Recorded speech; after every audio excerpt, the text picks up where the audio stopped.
Yvonne Secreto. Yvonne, you've told us all these amazing things about healing and a lot of energy and Reiki and past life regression and relationship repair.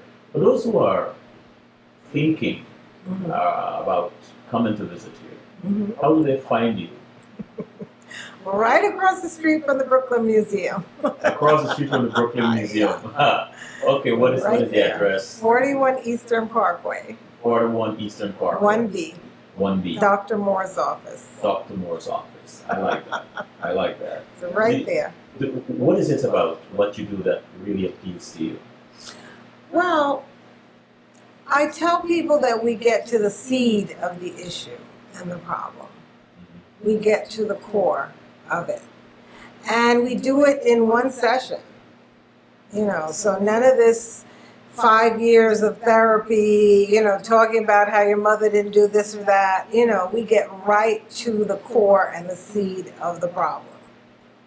You like that? Yes. And we do that by going to their subconscious mind. Have you ever had an experience that really gave you pause? Something happened in a session that was outside of your experience, sort of beyond you. Let's say in one of this past life regression. Has anything ever happened? I did have an experience, and I tell you, it turned out pretty positive, but it was very scary. I met a young man who, it wasn't a past life experience, but we got into his subconscious mind, and he told me that he didn't really realize it, but he knew it, that he was in love with his best friend, who was also a male. And he said to me he had never admitted it to himself, he had never told anyone, and he was afraid. But we knew he had to tell his friend. And he said to me that he was afraid to tell him. And my intuition said to me that if he told him and he was rejected, that he would kill himself. So it was very scary. This was a shared patient with Dr. Kokai, and I went and I told Dr. Kokai, I said, I think this is over my head. And he said to me, you can handle it. Wow. And I worked with him like a few other sessions, and he said to me, he hadn't even admitted his sexuality. He felt it, but he hadn't explored it, talked about it, shared it with anyone. So he said to me, I think it was Labor Day or some holiday, he went out and he met a group of men and he sort of introduced himself into the world that he was now exploring. They were very nice to him. They were welcoming. They understood where he was at in his journey. And so he came back and he said to me, listen, I had a real positive experience with that. I'm ready to tell my friend. So we talked about how to go about telling him. And again, going into the subconscious mind, asking his intuition. And he got his guidance on how to go about telling him. And I would say about maybe 3 months later, he came back and he was over the moon. Really? Yes, because thank God his friend felt the same way. Oh. And they explored that together, and they were now in a relationship together. And this was like maybe 15 years ago, before the marriage and all that. But that was scary. It was scary to me when I heard he would commit suicide if he rejected him. And I'm telling him to tell him. How do you deal with patients who doubt the effectiveness of what you do? A lot of patients, even today, I had 2 patients that said, did I make that up? But I remind them that I don't tell them anything. I never tell anyone what is happening inside of them. They're telling me. So I said to my client today, I said, you told me that story. I said to her, in a million years, if I had to guess why you have that rash on your body, I never would have brought up the story that you brought up. Wow.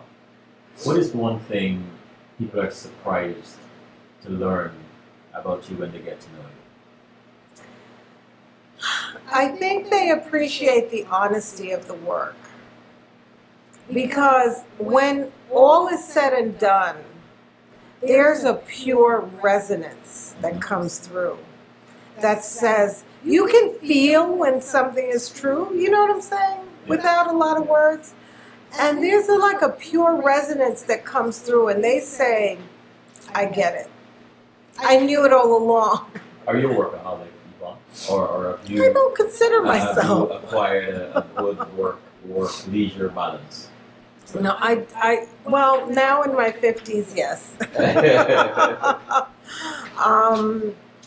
Leisure is very important to me, and that's why I have a home where I can fill myself up. And so I try to really keep that balance. I think balance is the key for anything. But you know, we go through these phases, men especially, well, women too, where they're the prince, where they're, you know, on their hustle. But when they get to the king stage, they can take it easy a little bit more, you know.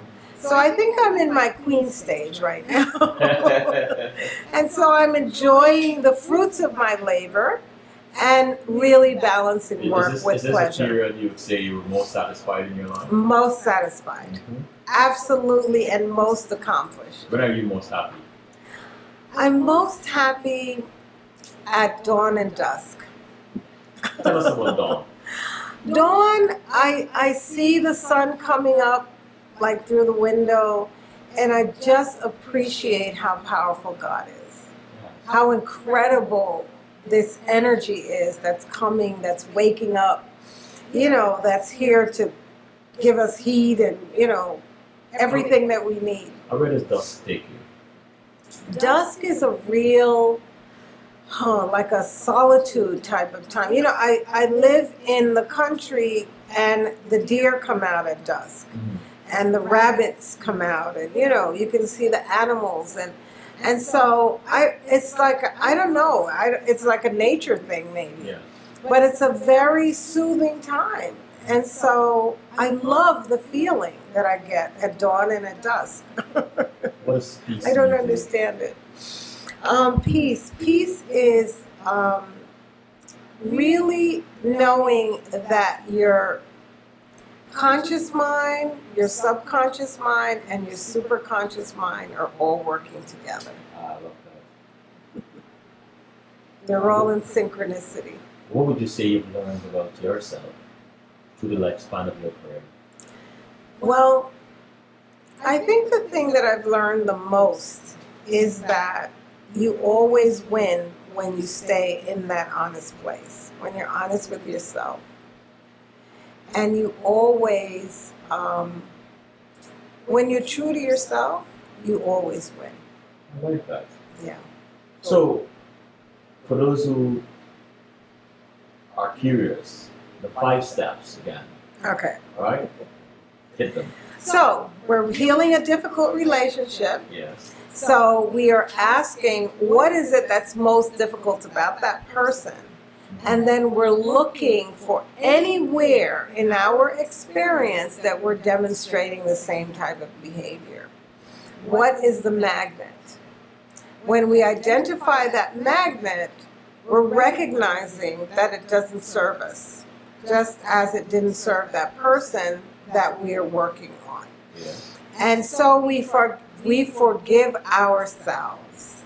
So we forgive ourselves for being that magnet, and we release it. And the way that we release it, the way that we permanently release it, is by going to our higher self, which is the spirit within us, and saying, I no longer need this magnet. And you go to the person's higher self. You thank them, if you can muster that, and you release them. And you say, I no longer need this lesson. I release you, and I release the magnet. So once you've done that, and you're clear that this behavior, whatever it is, dishonesty, distrust, impatience, anything, you do this with anything. Yes. It no longer serves you. You're up to 3. Recognize it, forgive, release. 4 and 5 are the fun part. That's the future. So now you sit quietly at dawn or dusk and you think about, what would my life look like if I no longer had distrust, dishonesty, impatience, whatever it is. And you visualize that life for yourself. You're going into the future. That's not regression, that's projection now. You're going into the future, and when you see that, you anchor it with an affirmation. That's number 5. That's a statement, a positive statement that holds it to you. My life is now fulfilled and authentic. Love it. What would you say is the most humbling lesson you've ever had as a counselor? The most humbling thing. I have to say that privacy is very important. Yeah. And so, anytime I breach that or I come outside of that, I really am hard on myself. So I really hold that whole HIPAA, but privacy, a person has to know that that's the one person they can trust with all their secrets is their counselor. So I guard those secrets. What are you most thankful for? Most thankful for my awareness of God. Or what are you most proud of? I'm most proud of my tenacity to be a kingmaker, to support my king, and to become a queen. If you could go back in time, what would you tell your 15-year-old self? What would I tell my 15-year-old self? I would tell my 15-year-old self that you're going to have a wonderful time working as a creative nurse, even though you want to be a fashion designer. And you'll take all of that creativity that you used to draw and do your fashion and put it into your nursing.